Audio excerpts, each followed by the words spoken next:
Welcome to the Ancient Book Club. I'm Kylie Buckley, and we are going through the Torah, which are the books of Moses from Genesis through to Deuteronomy. And this week we are in Numbers chapter 14. Yes, chapter 14. So this is a really interesting reading.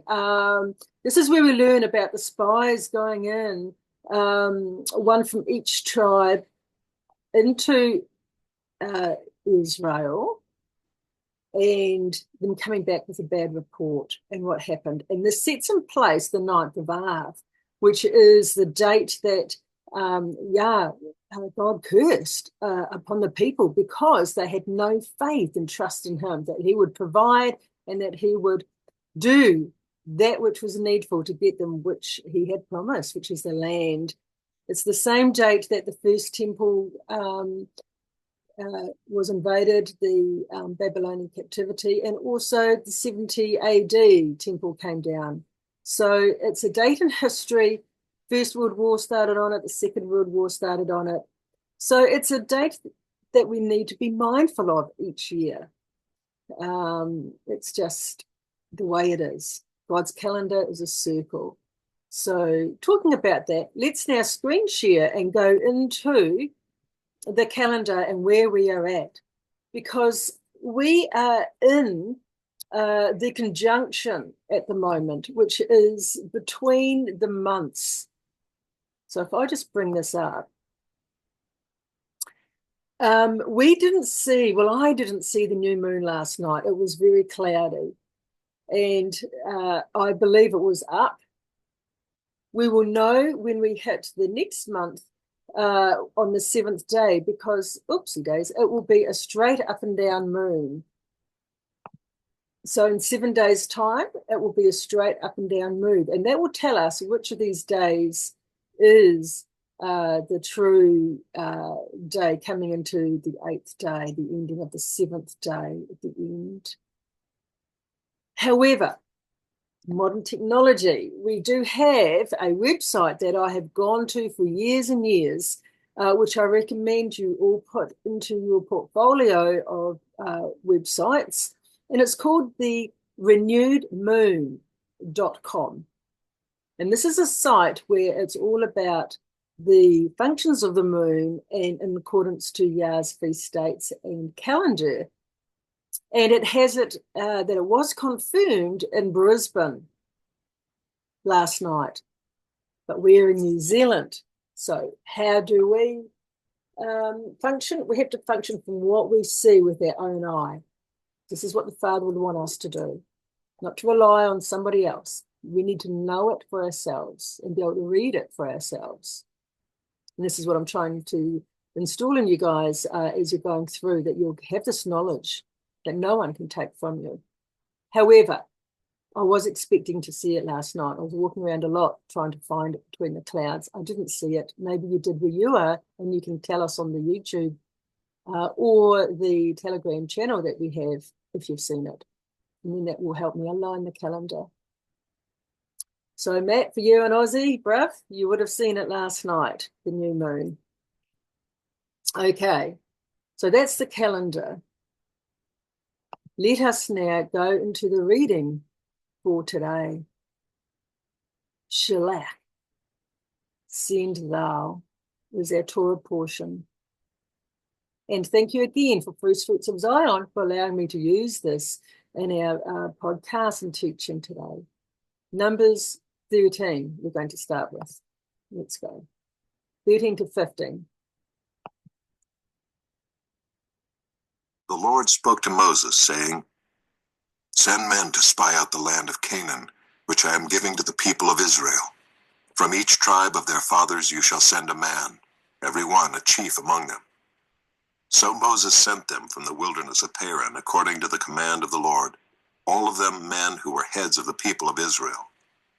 And these were their names: from the tribe of Reuben, Shemua the son of Zachar; from the tribe of Simeon, Shaphat the son of Hori; from the tribe of Judah, Caleb the son of Jephunneh; from the tribe of Issachar, Igal the son of Joseph; from the tribe of Ephraim, Hoshea the son of Nun; from the tribe of Benjamin, Paltai the son of Rephu. From the tribe of Zebulun, Gadiel the son of Sodai. From the tribe of Joseph, that is, from the tribe of Manasseh, Gadai the son of Susai. From the tribe of Dan, Amiel the son of Gemalli.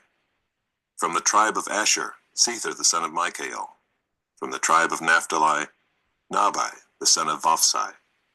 From the tribe of Gad, Geuel the son of Machi. These were the names of the men whom Moses sent to spy out the land. And Moses called Hoshea the son of Nun Joshua. Moses sent them to spy out the land of Canaan and said to them, "Go up into the Negeb and go up into the hill country and see what the land is and whether the people who dwell in it are strong or weak, whether they are few or many, and whether the land that they dwell in is good or bad, and whether the cities that they dwell in are camps or strongholds, and whether the land is rich or poor, and whether there are trees in it or not. Be of good courage and bring some of the fruit of the land." Now the time was the season of the first ripe grapes. So they went up and spied out the land from the wilderness of Zin to Rehob, near Lebo-Hamath. They went up into the Negeb and came to Hebron. Ahiman, Sheshai, and Talmai, the descendants of Anak, were there. Hebron was built 7 years before Zoan in Egypt.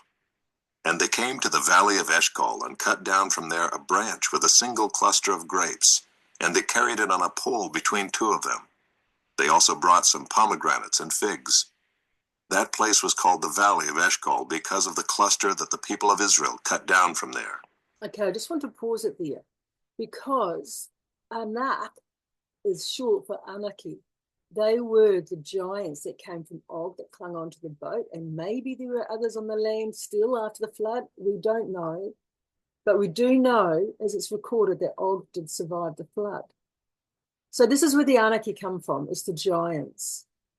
Now, the grapes that they had and the fruits were so large that they had to put them on a pole and carry them between two people. It was the grapes itself, the cluster was so big. And what happened before Noah, right? They interfered in the genes of people, of plants, of animals. And this is what must have happened then, because the grapes were so massive, they were not normal. The fact that they even noted it, and they noted how they had to be carried to bring them out. So it's just interesting. And what are we doing now is that we are, in our time frame, the genetically engineering of everything, every seed, plant, animal, people with injections. It's rife. So we're in those days again, and these are the days that Yah clears. He clears those that destroy his creation and try to change it for their own, because there's a maximum law. He who creates owns. So if they can change it, then they own it. They can patent it and own it. And this is not new. This goes way back, pre-Noah. No. Okay. At the end of 40 days, they returned from spying out the land. And they came to Moses and Aaron and to all the congregation of the people of Israel in the wilderness of Paran at Kadesh. They brought back word to them and to all the congregation and showed them the fruit of the land. And they told him, "We came to the land to which you sent us. It flows with milk and honey, and this is its fruit. However, the people who dwell in the land are strong, and the cities are fortified and very large. And besides, we saw the descendants of Anak there. The Amalekites dwell in the land of the Negeb. The Hittites, the Jebusites, and the Amorites dwell in the hill country. And the Canaanites dwell by the sea and along the Jordan." But Caleb quieted the people before Moses and said, "Let us go up at once and occupy it, for we are well able to overcome it." Then the men who had gone up with him said, "We are not able to go up against the people, for they are stronger than we are." So they brought to the people of Israel a bad report of the land that they had spied out, saying, "The land through which we have gone to spy it out is a land that devours its inhabitants, and all the people that we saw in it are of great height. And there we saw the Nephilim, the sons of Anak, who come from the Nephilim. And we seemed to ourselves like grasshoppers, and so we seemed to them." Then all the congregation raised a loud cry, and the people wept that night. And all the people of Israel grumbled against Moses and Aaron. The whole congregation said to them, Would that we had died in the land of Egypt, or would that we had died in this wilderness. Why is the Lord bringing us into this land to fall by the sword? Our wives and our little ones will become a prey. Would it not be better for us to go back to Egypt?" And they said to one another, "Let us choose a leader and go back to Egypt." Then Moses and Aaron fell on their faces before all the assembly of the congregation of the people of Israel. And Joshua the son of Nun and Caleb the son of Jephunneh, who were among those who had spied out the land, tore their clothes and said to all the congregation of the people of Israel, "The land which we passed through to spy it out is an exceedingly good land. If the Lord delights in us, he will bring us into this land and give it to us, a land that flows with milk and honey. Only do not rebel against the Lord, and do not fear the people of the land, for they are bread for us. Their protection is removed from them, and the Lord is with us. Do not fear them." Then all the congregation said to stone them with stones. But the glory of the Lord appeared at the tent of meeting to all the people of Israel. And the Lord said to Moses, "How long will this people despise me? And how long will they not believe in me, in spite of all the signs that I have done among them? I will strike them with the pestilence and disinherit them, and I will make of you a nation greater and mightier than they." But Moses said to the Lord, "Then the Egyptians will hear of it, for you brought up this people in your might from among them, and they will tell the inhabitants of this land. They have heard that you, O Lord, are in the midst of this people, for you, O Lord, are seen face to face, and your cloud stands over them, and you go before them in a pillar of cloud by day, and in a pillar of fire by night. Now if you kill this people as one man, then the nations who have heard your fame will say, 'It is because the Lord was not able to bring this people into the land that he swore to give to them, that he has killed them in the wilderness.' And now please let the power of the Lord be great as you have promised, saying, 'The Lord is slow to anger and abounding in steadfast love, forgiving iniquity and transgression. But he will by no means clear the guilty, visiting the iniquity of the fathers on the children to the third and the fourth generation.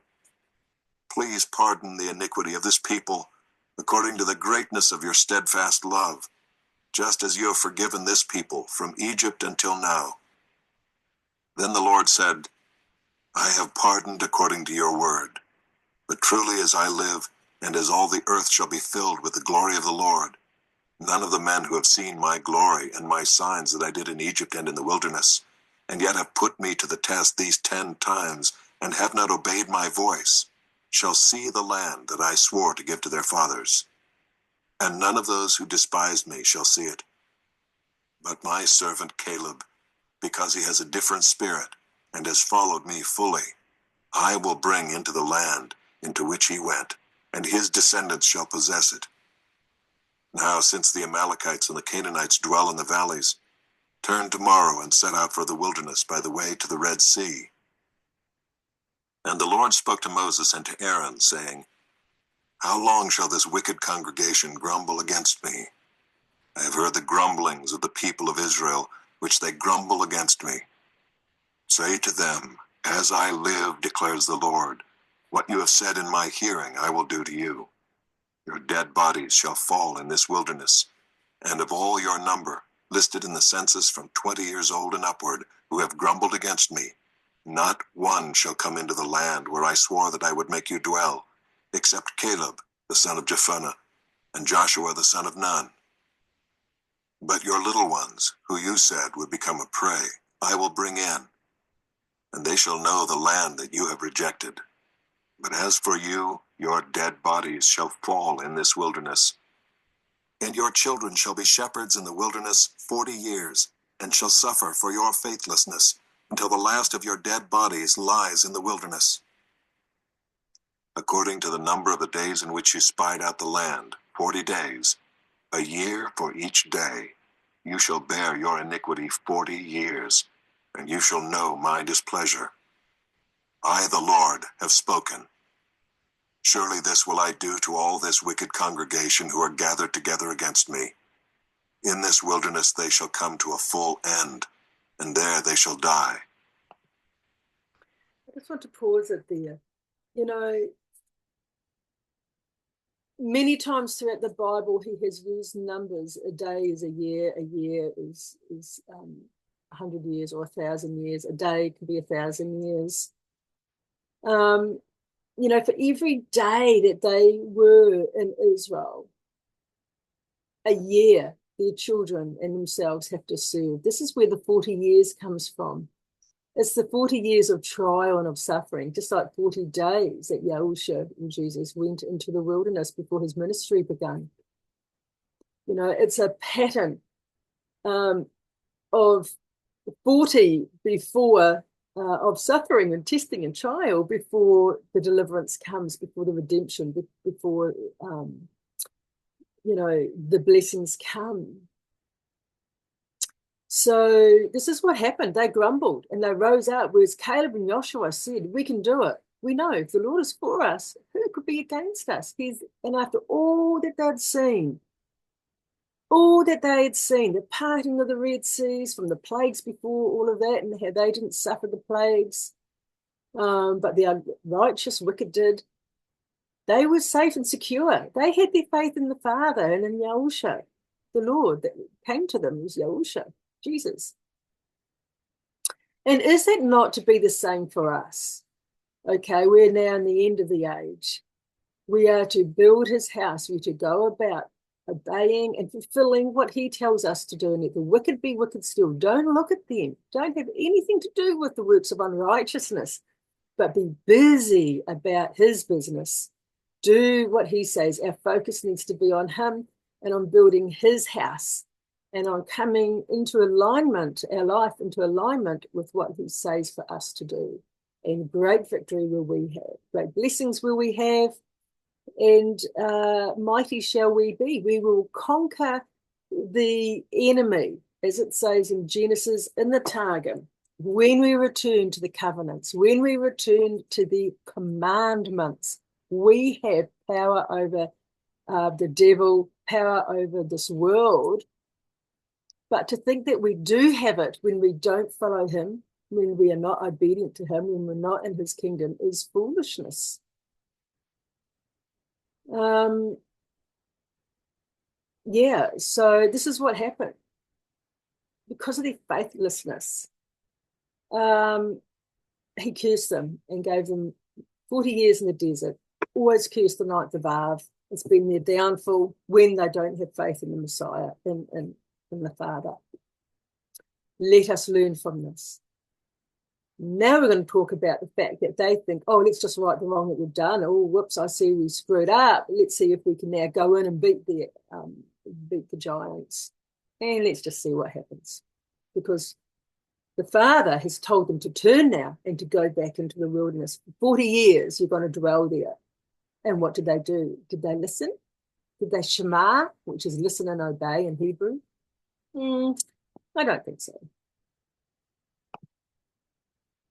And the man whom Moses sent to spy out the land, who returned and made all the congregation grumble against him by bringing up a bad report about the land, the man who brought up a bad report of the land, died by plague before the Lord. Of those men who went to spy out the land, only Joshua the son of Nun and Caleb the son of Jephunneh remained alive. When Moses told these words to all the people of Israel, the people mourned greatly, and they rose early in the morning and went up to the heights of the hill country, saying, Here we are. We will go up to the place that the Lord has promised, for we have sinned. But Moses said, Why now are you transgressing the command of the Lord, when that will not succeed? Do not go up, for the Lord is not among you, lest you be struck down before your enemies. For there the Amalekites and the Canaanites are facing you, and you shall fall by the sword. Because you have turned back from following the Lord will not be with you. But they presumed to go up to the heights of the hill country, although neither the ark of the covenant of the Lord nor Moses departed out of the camp. Then the Amalekites and the Canaanites who lived in that hill country came down and defeated them, and pursued them even to Hormah. The Lord spoke to Moses, saying, Speak to the people of Israel and say to them, When you come into the land you are to inhabit, which I am giving you, and you offer to the Lord from the herd or from the flock a food offering, or a burnt offering, or a sacrifice, to fulfill a vow, or as a free will offering, or at your appointed feasts, to make a pleasing aroma to the Lord, then he who brings his offering shall offer to the Lord a grain offering of 1/10 of an ephah of fine flour, mixed with 1/4 of a hin of oil. And you shall offer with the burnt offering, or for the sacrifice, 1/4 of a hin of wine for the drink offering for each lamb.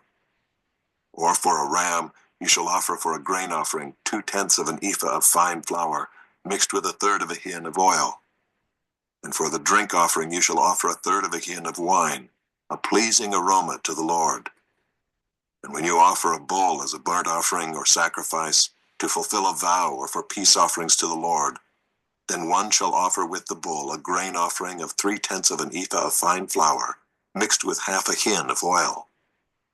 And you shall offer for the drink offering 1/2 a hin of wine as a food offering, a pleasing aroma to the Lord.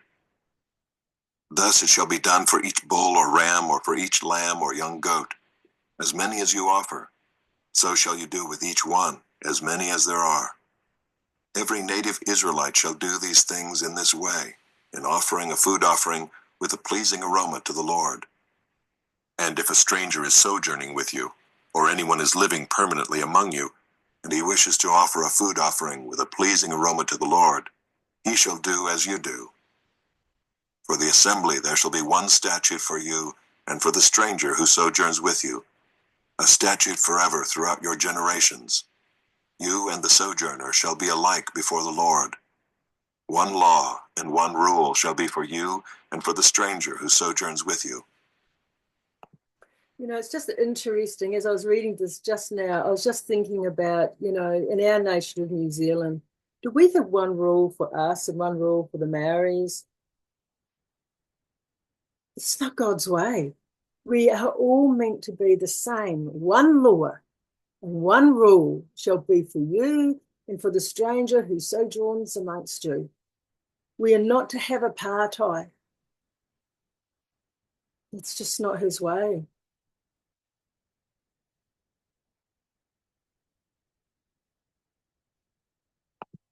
The Lord spoke to Moses, saying, "Speak to the people of Israel and say to them, when you come into the land to which I bring you, and when you eat of the bread of the land, you shall present a contribution to the Lord. Of the first of your dough you shall present a loaf as a contribution. Like a contribution from the threshing floor, so shall you present it. Some of the first of your dough you shall give to the Lord as a contribution throughout your generations.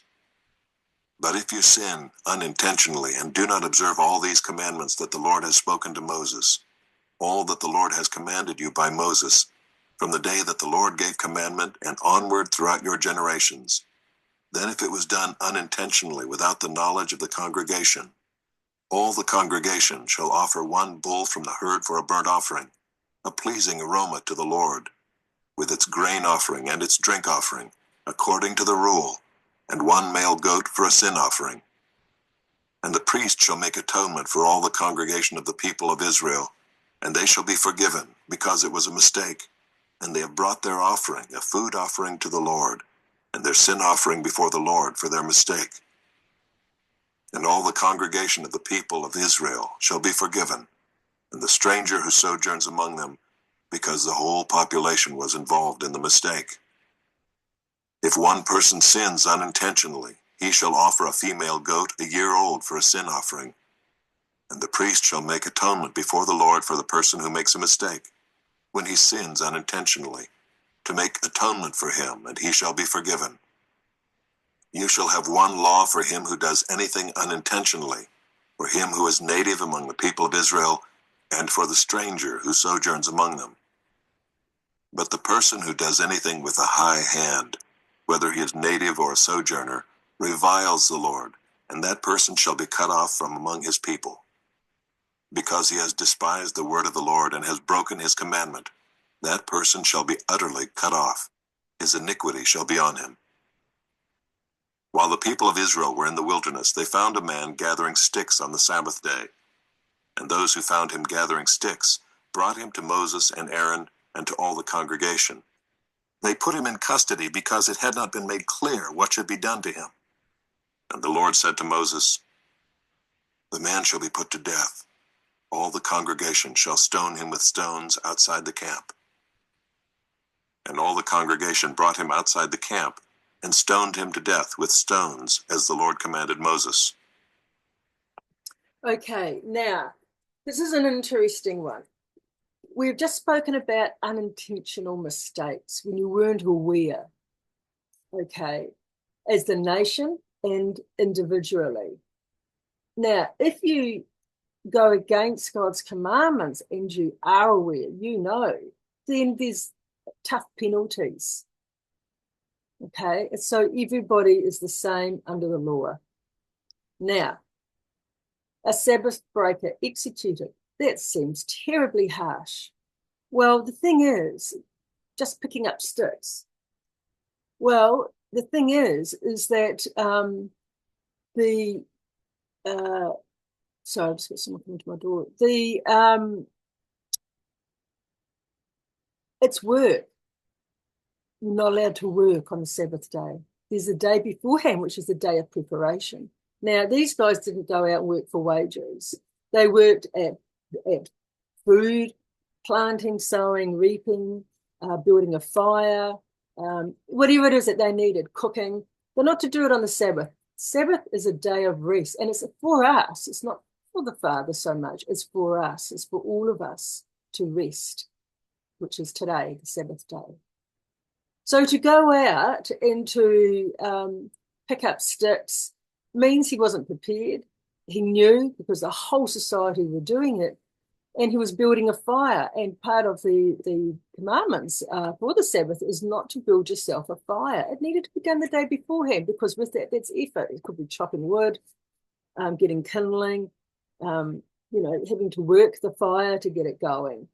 You're to do that the day beforehand and have enough wood to see yourself through. So this guy was an absolute rebellion. Stuff that, I'm going to do what I want to do. And as an example to the congregation, to the whole society, he was put to death. Because can you imagine, then other people would do it, then others, and the Sabbath wouldn't be a Sabbath day of rest anymore. It would undermine all of what he is establishing for them going forward with his calendar. Okay? So it's not just about picking up a stick. It's everything that it encompasses. And if you have the Aramaic and Palestinian Targum, it speaks more into it, and you get a great more knowledge as to why that is. He was an absolute ignorant. He deliberately went out there and did it. So he became his own God. And they made an example of him because of it. The Lord said to Moses, "Speak to the people of Israel, and tell them to make tassels on the corners of their garments throughout their generations, and to put a cord of blue on the tassel of each corner. And it shall be a tassel for you to look at and remember all the commandments of the Lord, to do them, not to follow after your own heart and your own eyes, which you are inclined to whore after. So you shall remember and do all my commandments, and be holy to your God. I am the Lord your God, who brought you out of the land of Egypt to be your God. I am the Lord your God." And that's interesting, because the tassel is called a tzitzit. I think you've got some here. Okay, it's not in the drawer. Never mind. And there were tassels that would be on the corners of the garment, two at the front and two at the back.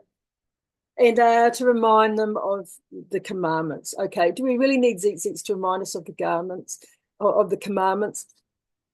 We probably do, because he's written them in our hearts now. However, I know when I see somebody wearing them, I know exactly they're either in Judaism or they know the Father like we do, and have the knowledge of Yahusha as well as the commandments.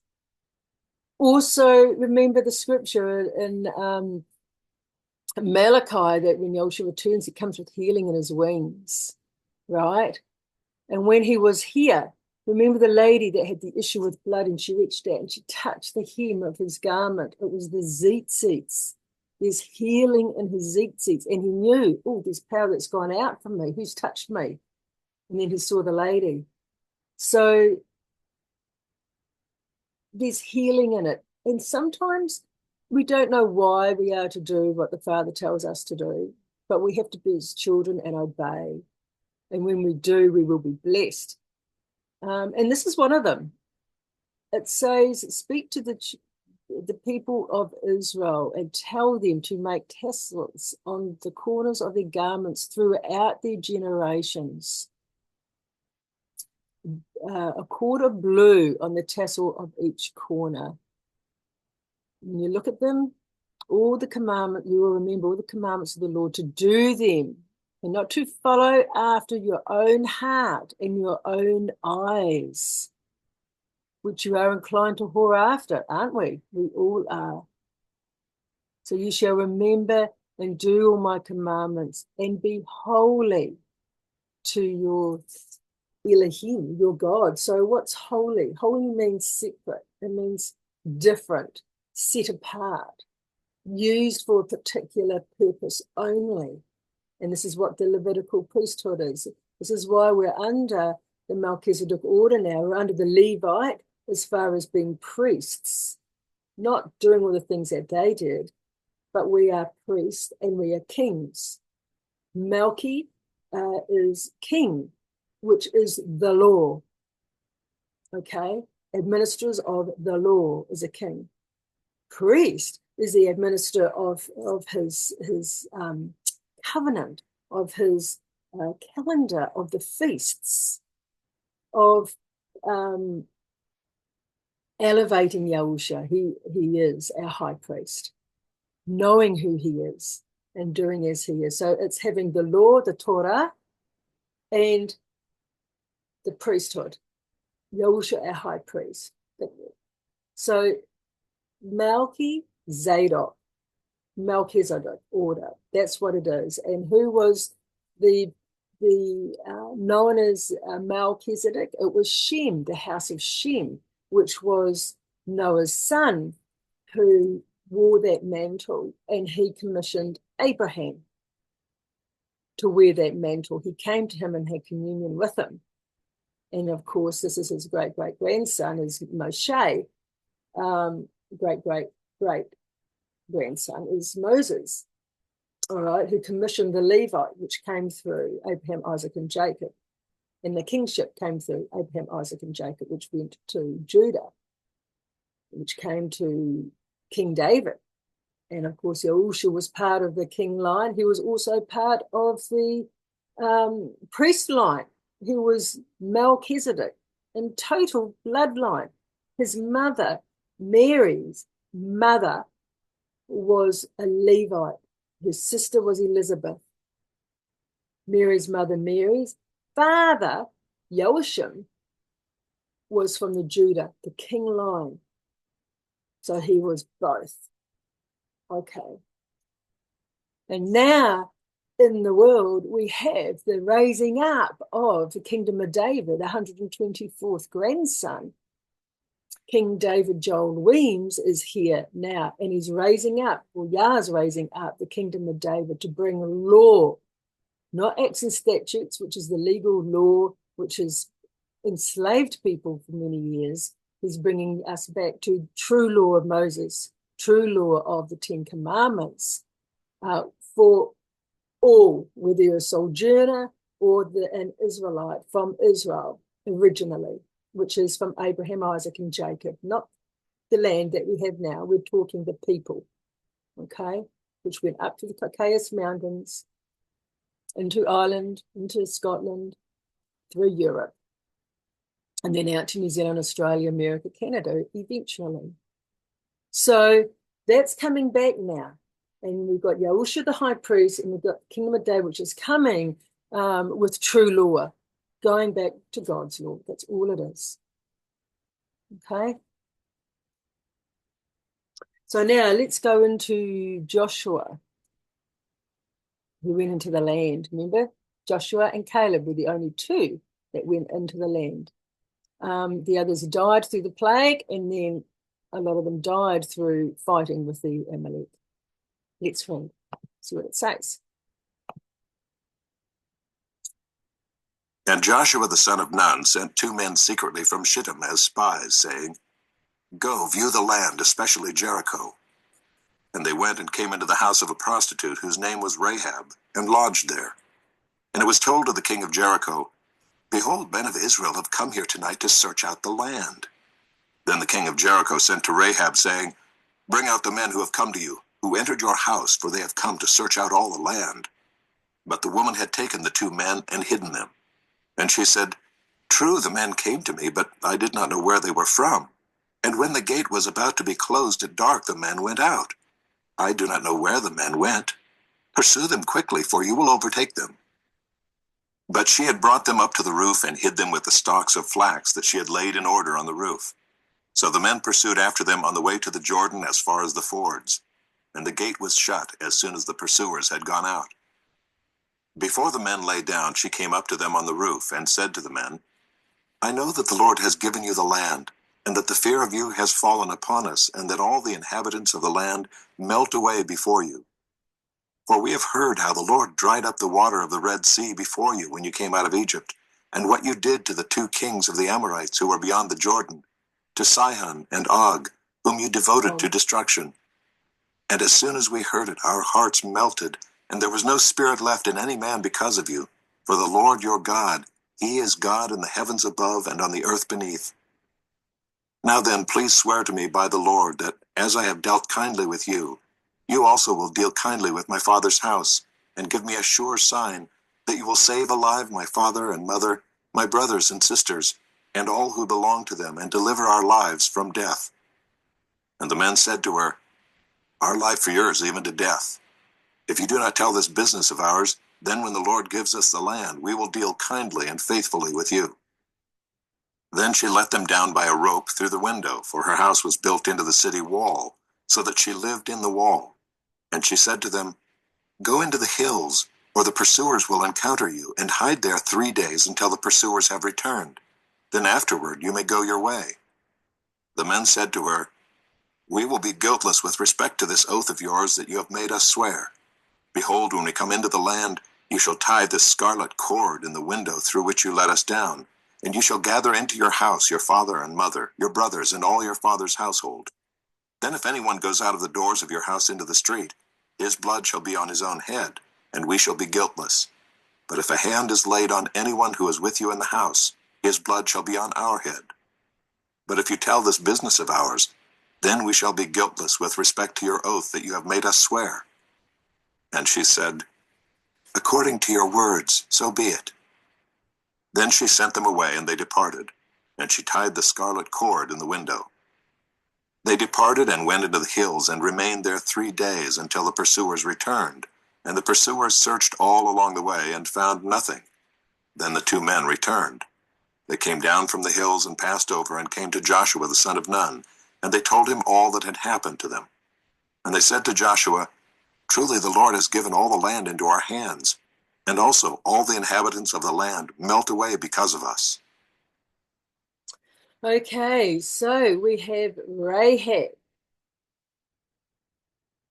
Where is she? Rahab, the prostitute. Okay, a woman that had lived her life totally contrary to the way that God would want her to have lived her life. However, she knew that God was with them, and she wanted to be part of it. And so they gave her a scarlet thread to put out the window. So when they came into the land of Jericho to take hold of the city, they would know, don't touch them that are in there. They are safe. They have the scarlet thread. Now, isn't this a little bit of a reflection of Passover? How you put the blood of the lamb, the red blood, over the lintels of your doorways. And then when the spirit of death comes to take the firstborn, it passes past that home and goes to the next one. Why? Because they have the scarlet thread, the blood of the lamb over the doorway. They have accepted safety and security and sanctuary in the house of the Father. They know who he is, they know who they are, and they accept his covering over their lives. This is the same with Rahab. This is exactly what's happened there. So I say to all you guys listening, no matter where you come from, no matter what you've done, even if you are still a prostitute, right? She was a prostitute. She sold herself so she could live. It didn't matter. She was covered because she knew who he was, and her life changed. Her life changed. And they were safe and secure, her father, mother, and brothers and sisters. So, but isn't it also interesting too, how she knew that their witness, their reputation had gone out before them. And Og, Shiham and Og. Now, Og is in here. Og was the dude that hung onto the ark and Noah fed him through the window. He was the giant that told told Abraham that Lot had been taken captive by Nimrod and all that crew and helped get him back. So Og was righteous in his own right, but he was a giant. But as I've said all along, I think he's quite a good dude. He had a huge reputation. And this is where I believe the Amorites came from, was from Og, who you devoted to destruction because they were giants. So he would have known, he would have told everybody the story about how life was, and Noah, who got saved by hanging on to Noah in the ark, and so on, so on. Interesting. Okay, let's go down now to Matthew 10, verse 1 to 14. And he called to him his 12 disciples and gave them authority over unclean spirits to cast them out and to heal every disease and every affliction. The names of the 12 apostles are these: first, Simon, who is called Peter, and Andrew his brother, James the son of Zebedee, and John his brother, Philip and Bartholomew, Thomas and Matthew the tax collector, James the son of Alphaeus, and Thaddeus, Simon the Zealot, and Judas Iscariot, who betrayed him. These 12 Jesus sent out, instructing them, "Go nowhere among the Gentiles, and enter no town of the Samaritans, but go rather to the lost sheep of the house of Israel, and proclaim as you go, saying, the kingdom of heaven is at hand. Heal the sick, raise the dead, cleanse lepers, cast out demons. You received without paying, give without pay. Acquire no gold, nor silver, nor copper for your belts, no bag for your journey, or 2 tunics, or sandals, or a staff, for the laborer deserves his food. And whatever town or village you enter, find out who is worthy in it, and stay there until you depart. As you enter the house, greet it. And if the house is worthy, let your peace come upon it. But if it is not worthy, let your peace return to you. And if anyone will not receive you or listen to your words, shake off the dust from your feet when you leave that house or town.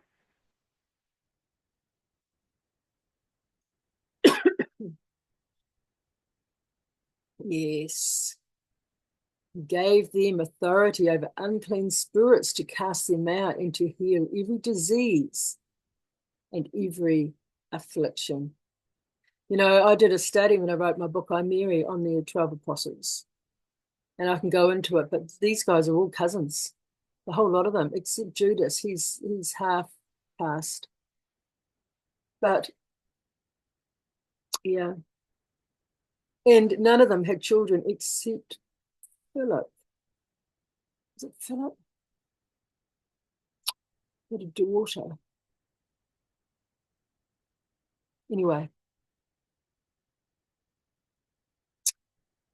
All right, heal the sick, the dead, cleanse, raise the dead. Wouldn't it be great to be getting back to that? The kingdom of heaven is at hand.